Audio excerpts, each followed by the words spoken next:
അങ്ങനെ കുറേ നാളുകൾക്ക് ശേഷം ഞാൻ എൻ്റെ സ്കൂട്ടർ ഒന്ന് പുറത്തെടുത്തു കേട്ടോ.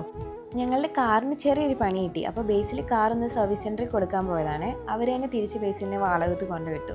അവിടെ നിന്ന് പിക്ക് ചെയ്യാൻ പോയതാണ് കേട്ടോ ഞാൻ. ഇന്ന് ഞങ്ങൾക്ക് ഓഫീസിൽ പോകണം. അപ്പോൾ ഇതൊക്കെ ഒന്ന് തീർത്തിട്ട് പെട്ടെന്ന് പോകാമെന്ന് ഓർത്തായിരുന്നു.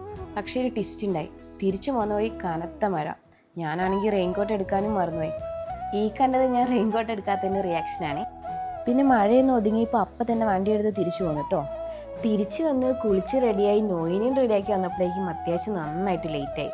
പിന്നെ ഞങ്ങളൊരു ഓട്ടപ്പാച്ചിലാണ്. പിന്നെ നോയിനെ അധികം പ്രഷർ ചെയ്ത് സ്പീഡാക്കാനൊന്നും പറ്റില്ല. അവൻ അവൻ്റേതായ രീതിയിൽ കുറേ കളിയും ചിരിയൊക്കെ കഴിഞ്ഞാലാണ് ഒന്ന് ഹാപ്പി ആയിട്ട് സെറ്റ് ആവത്തുള്ളൂ. പിന്നെ നോയിക്കുട്ടൻ കുറേ നാളിന് ശേഷമാണ് ഡേ കെയറിൽ പോകുന്നത്. അവനിങ്ങനെ പനിയും ജലദോഷമൊക്കെ ഇങ്ങനെ മാറി മാറി വന്നുകൊണ്ടിരുന്നുകൊണ്ട് കുറച്ച് ഡേയ്സ് വിട്ടില്ല. അതുകൊണ്ട് ഇന്ന് നല്ല കരച്ചിലായിരുന്നു കേട്ടോ വിട്ടപ്പോൾ. ബട്ട് വിടാണ്ട് വേറെ നിവൃത്തിയില്ലല്ലോ. അങ്ങനെ ഞാൻ എൻ്റെ ഓഫീസിലോട്ട് പോകുന്നു കേട്ടോ. അപ്പോൾ ഓക്കെ, ബൈ.